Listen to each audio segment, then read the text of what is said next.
Welcome to the Hobby School podcast. Whether you're a seasoned hobbyist or just getting started, Hobby School is the perfect place to learn something new. My name is Dr. Destiny Kopp, and I'm your host of the podcast. But before we jump into our episode for today, the only thing I ask is that if you enjoyed the episode, please share with a friend and give us an honest review on your favorite podcast platform. This helps us get out the content to more people. I also want to invite you to get on our wait list for our next Hobby School Online Learning Summit. These are free to attend, and you can find the link to join at hobbyschool.com, which is also in our podcast show notes. Now sit back, relax, and enjoy the episode.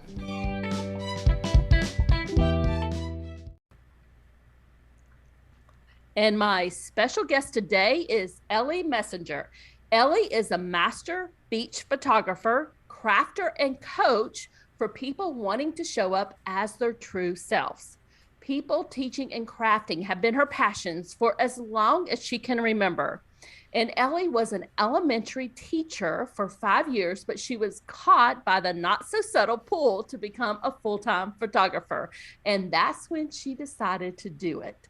And I am so happy because we have her here today, and she's going to be talking to us about how we can get started in photography as a hobby, and also giving us a little bit of tips if we want to take that a little bit further and turn that hobby into a business. So Elle, before we get into all the questions I have for you, can you tell the audience a little bit more about you and how you help people?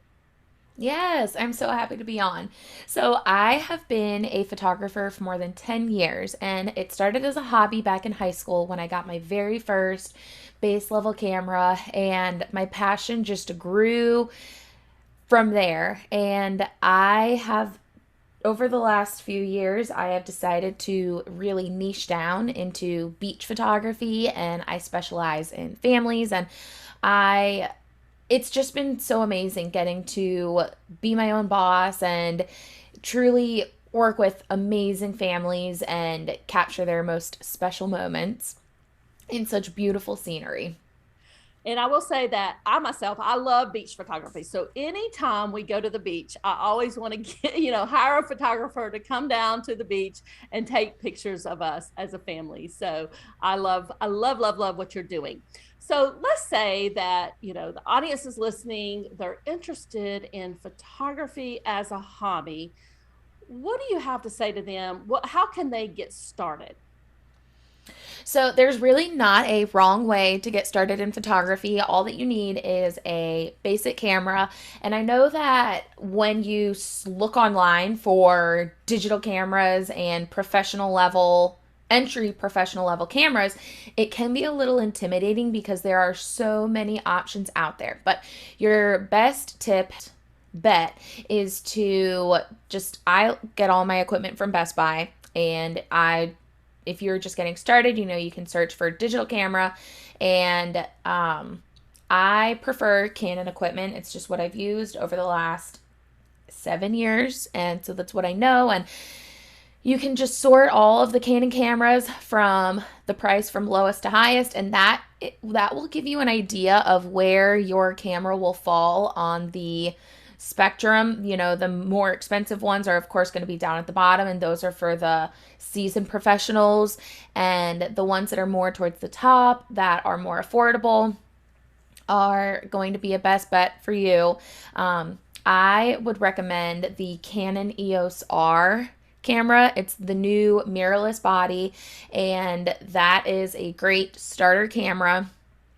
And there's not so much, even though you have a basic camera, it's not the camera that is going to produce good quality images. It's going to be you, and it's going to actually be your lens.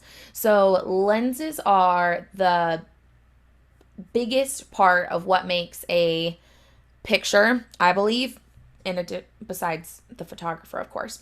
But if you were getting an entry-level camera, then I would recommend investing in a better lens. The kit lens that comes with the camera is going to it'll be good once you're learning all the settings and stuff, but if you really want to hone in on your hobby, getting a worthwhile lens that has a lower f-stop is where you're going to get the best quality images.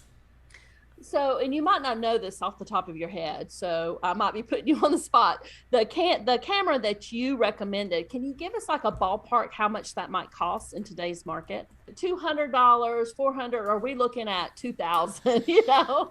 So it's more than just a couple hundred, but it's not quite up in the multi thousands yet. Okay. Um, I can't remember off the top of my head. That's okay. I was just curious as to how much of an investment somebody would need to make in, if they were just getting started on this. So photography is not going to be a cheap hobby, but it's going to be one that has a lot of longevity to it. So you will invest a good chunk of money up front with your equipment, but as long as you take good care of your equipment, it requires very little maintenance. You honestly don't have to clean your camera and you don't have to clean your lens that much. As long as you protect it from the elements, it will just be, for the most part, this one-time investment until you outgrow that. And once you want to make photography more of a income revenue source, Now possible. for the Canon camera that you recommend for somebody who's just getting it, is coming in their house, they're opening up the box, how easy is it to learn how to use it? Is it super simple, or does it need, do you need to go to YouTube and watch a bunch of YouTube videos to figure it out? Well, every camera is going to have an auto setting. So once you are when you're just getting familiar with all of the buttons and all of the features of the camera, that auto setting is really going to help you out. But once you somewhat become familiar with the buttons and what they all control with your camera, you're going to want to jump into manual mode as early as you can, or as soon as you can, so that you can produce quality images and knowing that you are in control of the camera. Okay. So somewhat easy to learn is Yes. what I'm hearing from Yes. you. Let's say, because I know a lot of people listening, they probably have kids playing sports, maybe it's soccer, baseball, football, whatever, and they want to capture some of those moments, right, when they're on the field and some of those Mm-hmm. special moments. Do you have any tips for them? So once you are once you have your camera, if you are in the auto setting, your camera will read all of the information from your surroundings with the light. And the newer cameras actually have facial tracking on them. So it will track your subject so that you don't have to manually track them with the focus. And the camera does that for you, and it'll adjust your settings when you are in auto. But for sports photography, the thing that will be the most helpful for you is having a good zoom lens so that you can get your kid so that you can capture your kid out in the middle of the field, whether that's baseball or soccer, and you'll be able to see them better than with just the basic lens. So a zoom lens that you would need is probably the 70 to 200 zoom lens. And that will give you a good range from sideline views all the way up to being able to see to the opposite end of the field. Okay. So if we have that Canon camera that you recommended with a zoom Mm-hmm. lens, that would Mm-hmm. be give us some really good sports photography shots. Yep. And then the secret for really freezing that moment of time of when you're doing sports shots is to have a really fast shutter speed. So the shutter is how fast the camera captures your picture, and the slower the shutter, the less movement it captures. So it won't be your moment frozen in time. If you've ever seen like kind of a blurry picture of the subject, you can see it moving across the frame. That's what a slow shutter does. but a fast shutter speed will really freeze that moment in time and you'll get to see all the details of their face. Okay. So, what about family events? I know you do a lot of beach photography, saying that, we want to go down there. I'm going to the beach in a week or so. Would love to get some pictures of my family on the beach. What do you recommend in terms of maybe the time of day to go, or, how you maybe even set everybody up? Maybe you have a big family that you're trying to take a picture of. Any tips that you want to give us there? Yeah, so I schedule my beach sessions and I time them so that we are ending right at sunset. So, the good thing about that is you can look as far into the future as you need to find out what time the sunset is. You just hop on a Google and say August 7th, HHI sunset time. And it will tell me exactly down to the minute what time the sun sets at on Hilton Head. And I have a pretty good system now. So I know that if there is a family of about 10 people, it will take me about an hour to shoot their session to make sure we get all of the posings and grouping varieties that I like to get in a session. So if the sunset is going to be 8:24 that night, I would technically like to start my session at 7:24, but I sometimes round that up just to give my clients a few extra minutes. So we would start that session around 7:15. So the most important thing to remember is just make sure that you are ending your session right at sunset. Okay, well that's a really good tip. Do you have any like settings, or when you're setting everybody up, any tips there? Yeah, so when I am setting up extended families for group shots, I always start with the grandparents in the center of the shot. And I make sure that they are angled in towards each other because, they are the reason that the whole family is together, right? Like they started the family and they are the center of the group. So I always make sure that they are the focus of the shot. And then coming out from each side of them, I disperse out their adult children with their spouses, and then I have their kids sprinkled in between the families. And then depending on how many adult children there are, I try to make them as balanced on each side as I can.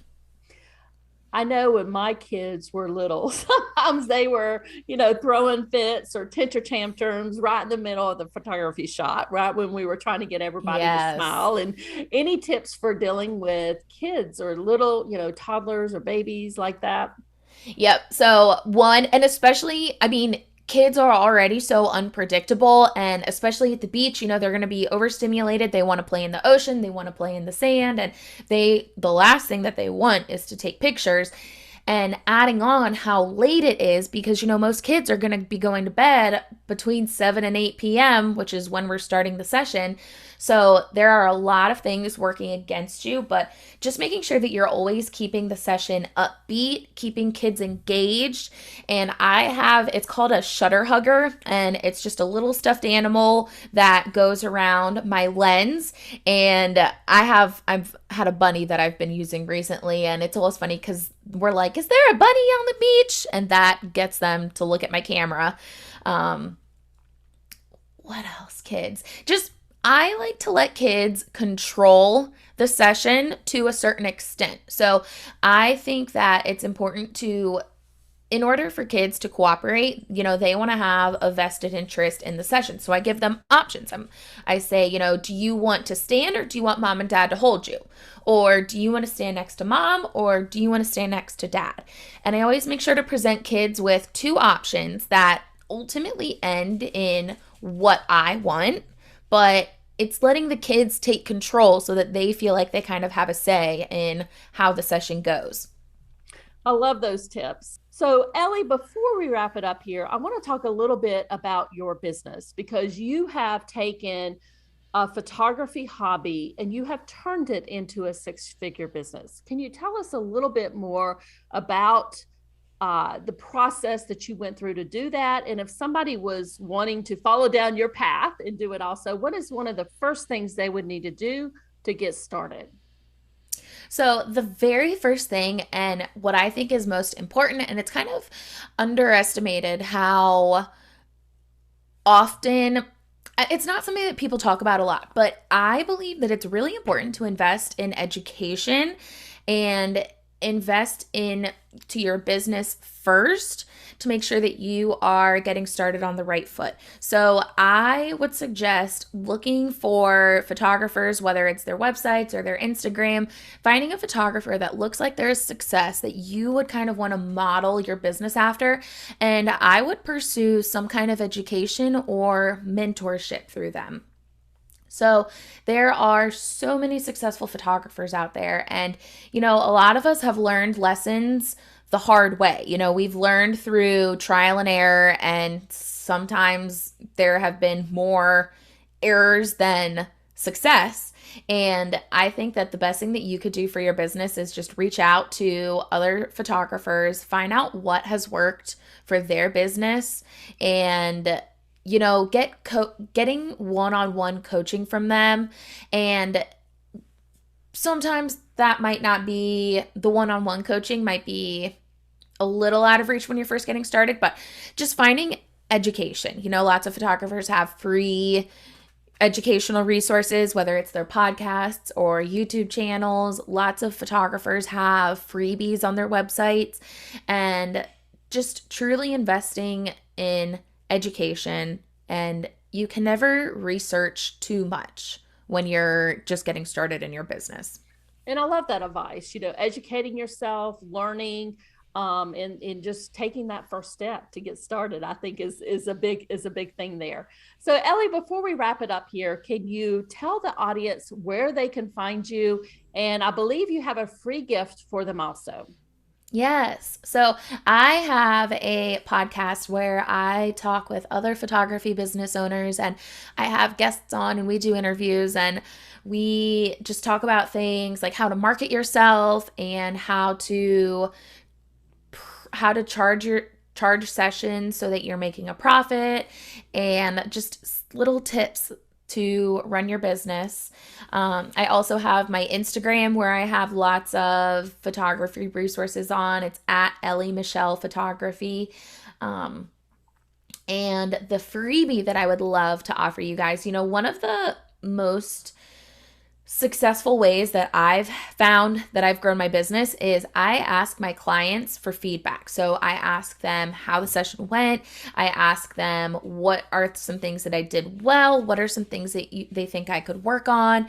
And that has really helped shape my client experience. It's helped shape my workflow and my email automation. So I want to share that freebie with listeners who are thinking about taking their photography from a hobby to a business. No matter how big your business is, feedback is important. So I have a feedback request questionnaire freebie that I'm sharing with you guys that has the questions that I ask each and every one of my clients, and it has what's tailored my business to help me become a six-figure photographer over the last 3 years. And Ellie, I will make sure all of those links are in the show notes so people can find you and download your free gift. And thank you so much for joining us and giving us all these great tips about photography and how we can kind of dip our toes into it. Yes, you are so welcome. I had such a good time.